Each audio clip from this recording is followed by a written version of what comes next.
Senator Maria Kovacic, who's a Sydney-based Liberal senator. Very good morning to you both. Good morning. Senator Kovacic, can I start with you? What did you make of the protest yesterday? Obviously, there are some mixed views about the way it was handled by the police.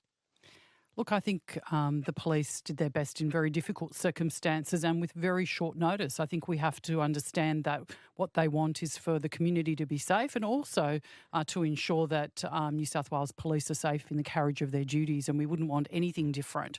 It is a good outcome that, it was managed in the way that it was and there weren't any incidents. But the fact that they were concerned, particularly around the short time frame, is something that we need to consider moving forward, but also in terms of what the cost of that type of effort over such a short period of time creates for New South Wales taxpayers, and the New South Wales Police were right to be concerned about that. Do you think, though, if police had not spent the week fighting to have the protest stopped, they might have had more time to actually plan so that they weren't turning around 90, 100,000 people mid-flow? I don't particularly agree with that. I think given the scale of what was being asked, that time frame was very, very narrow. You look at any form of, community event or anything that occurs more broadly, something of that scale needs a lot more time and planning than a number of days. But police did say today that on breakfast, in fact, that the tactical plan they had fallen over. I think given the scale of what they were trying to do in terms of the number of people that were there that was not anticipated, I think we need to be fair to them in terms of the resourcing they had and the time that they had to respond to such a large protest. Particularly given this is one of our most critical pieces of infrastructure. This isn't a couple of streets around Hyde Park. This is a Sydney Harbour Bridge. You don't have a lot of options for where the flow of people can go off that bridge. So I'm not going to sit here and criticise the New South Wales Police. I think they did great work in difficult circumstances and in a very short time frame. Sam Maiden, obviously there's a significant number of people here in Sydney that wanted to send a message in part to Israel, clearly, but also to Australia's government. Are our leaders listening to that particular message? Is it swaying any opinion or votes even in our parliament? It's definitely impacting the way in which the Prime Minister, Anthony Albanese, is outlining these arguments to the public. I mean, I think you've seen a real shift in recent weeks, and I think that in part is reflecting a shift in public sentiment. Now, the Prime Minister would obviously argue that he's been a long-term supporter of a two-state solution in the region, but he hasn't been, I suppose, as prominent in this debate as some people, the people that were marching on the bridge on Sunday, would like.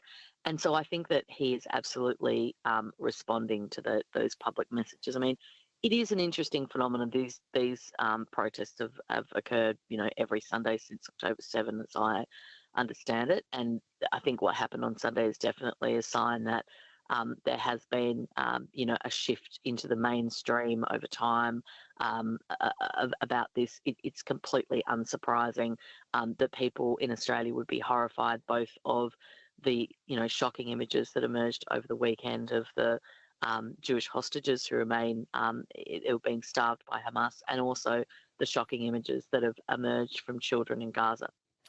Maria Kovacic, do you think public opinion is shifting on this? Do you think that actually there's a significant enough cohort in Australia that are observing, views along the lines of Israel has gone too far?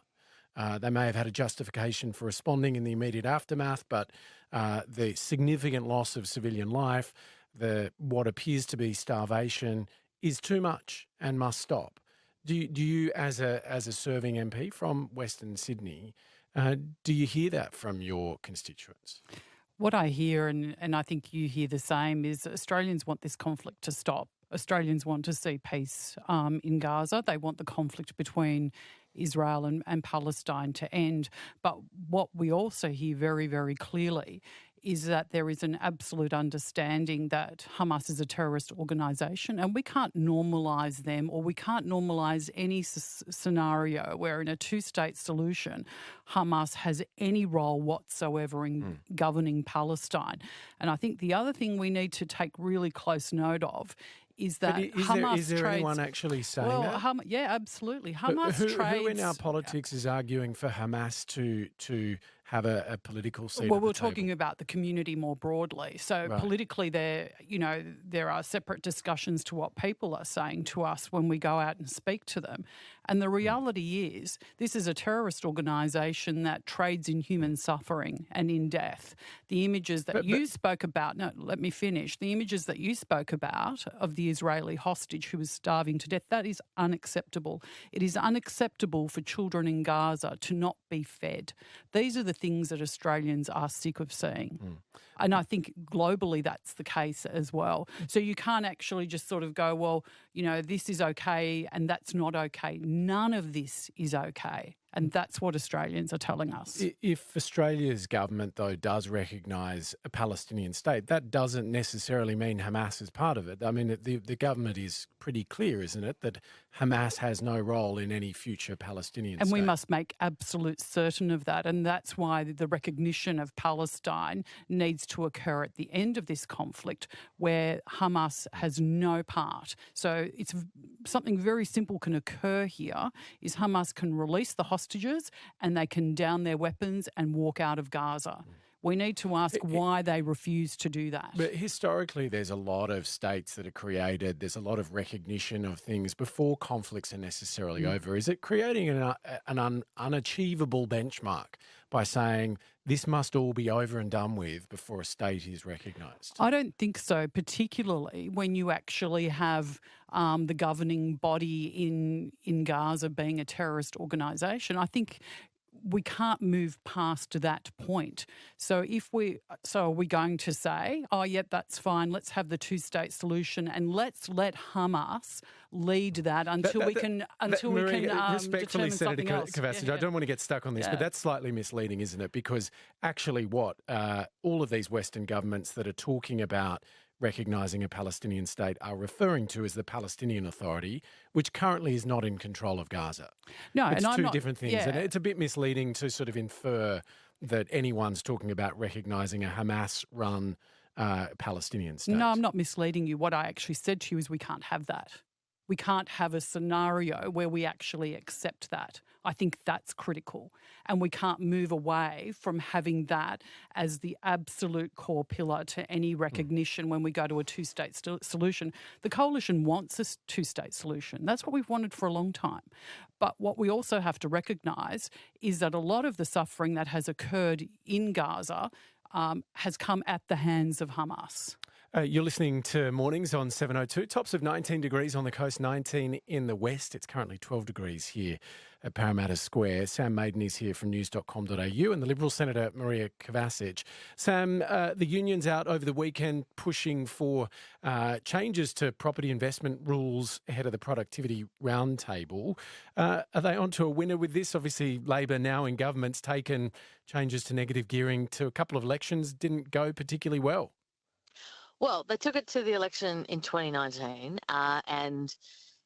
but they have continued, as the coalition did for years, to have a little bit of a sneaky sniff around the edges of it. They were always getting, Treasury's always having a look at this and that. And, it was only last year that, it was revealed that Treasury was having another look at whether there was something that could be done here, not necessarily the proposal that was taken in 2019 and certainly not necessarily the proposal that the ACT is talking about right now. What the unions have proposed is that basically you would have a one investment property per person rule, and that within 5 years that would be the rule for everybody. Now, it's a really pretty big bang idea because it would mean that there would be a whole bunch of people that had more than one investment property that would either need to divest. Of course, they don't have to divest. The idea is that you could still have your property, you just couldn't negatively gear more than one.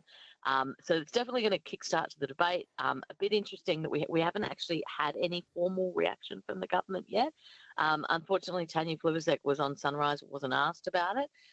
Traditionally, the Prime Minister has not been a fan of this idea, believes that the whole issue with housing is about supply and it's not about negative gearing. Just for those maybe not necessarily paying attention to the kind of daily stories about the lead up to this productivity roundtable, What's actually happening? Is it that all the various stakeholders, anyone with an interest in this, is kind of throwing out their ideas and their kind of wish list? Is that why we're seeing Well, so I many of think these stories?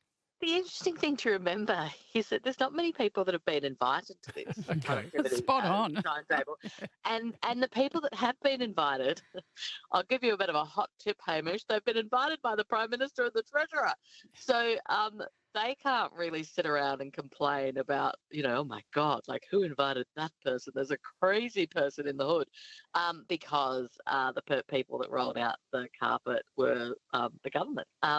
So, I mean, that doesn't necessarily mean that the government's on side with this, but look, I think it is very obvious that the Treasurer is of the view that he needs to raise more taxes, and it's a question of how they do that. Now, they're already doing the stuff with the $3 million super balances. I think they'd like to do more. We've got an ageing population. I mean, look, I'm being a little bit facetious here, but I think what they need to do here, I suppose, is take a leak out of President Trump's book, who has managed to turn tariffs, which is basically a tax on business in America. The people paying the tariffs are United States importers. It's not Australians or Canadians or Vietnamese. And he's managed to turn that into some sort of, rah, rah, America first agenda, putting up taxes on business. Maybe that's what Jim Chalmers needs to try. Okay, I don't know how many supporters he would win here in Sydney by aping Donald Trump. But it's a really interesting idea, right? I mean, the mind warp that Donald Trump has managed to do, and I'm not saying it's going to be successful, is kind of wild. I mean, basically, it's a Republican government that is putting up taxes by billions of dollars via tariffs. It's kind of an interesting concept.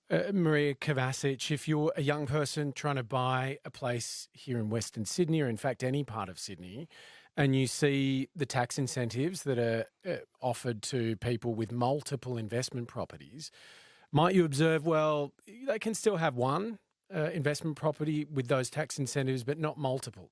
Would that seem fair if you're young and looking for your first home? I think one of the most heartbreaking things for young Australians, and I've said this many times, is no matter how hard they work, that they feel that they'll never own their own home. I think there are a couple of things that we need to look at here. Primarily is that Treasury itself has said that this government is spending too much. And it needs to raise taxes and cut their spending. So that is one problem that we have at the moment from economic perspective. The thing that really troubles me about this is that we have a government that is focused on build to rent rather than allowing young people to own their own homes. So we're talking about mum and dad investors. We're going to cap you at one because we think that's how much you should have. And the ACTU has come out and said it's like 25% of investors, 1% of investors own 25% of properties. But the thing that I'm concerned about is this government is giving tax breaks to multinational investors, reducing their tax rate from 30% to 15%. So I would rather see tax concessions and tax breaks for Australian mums and dads than for multinational investors to own those homes. And the reality is that properties owned by mum and dad investors that are negatively geared go into the rental pool. So we need to look at holistic tax reform, not a blunt tool that just basically says you can only have one and that's it. I don't think that will work. 21 minutes past 9, you're listening to Senator Maria Kovacic and Sam Maiden from news.com.au. In a couple of minutes, Ed Husick will be here. And also in the next half hour, we're going to talk about doctors using AI tools. Thanks to all of you getting in touch saying you've had this experience recently. Why has the Liberal Party decided to pick a fight with the government over the build to rent thing? Because I guess the point that the government has made is this is incentivising new builds that will be available for rent. And if you're looking for a rental property, you know that it's very difficult, not just buying one. It's not about picking a fight. It's actually pointing out the fact that there's an element of hypocrisy there. We want young Australians to be able to buy their own home if they choose to. That doesn't mean we don't want to see investment in rental properties. We want to see an increase in supply overall. But why should a multinational institutional investor get a significant tax break? Why? Why are Australians paying for that? Why is that young Australian paying for the tax break for the BlackRock or the Vanguard to own the building that they're renting instead of some kind of systemic change to make it easier for them to actually own that home. Senator Maria Kovacic and Sam Maiden, thank you very much to both of you. You got to learn to love AI, Hamish. You're too down on it. Thanks, Sam. Live across Sydney.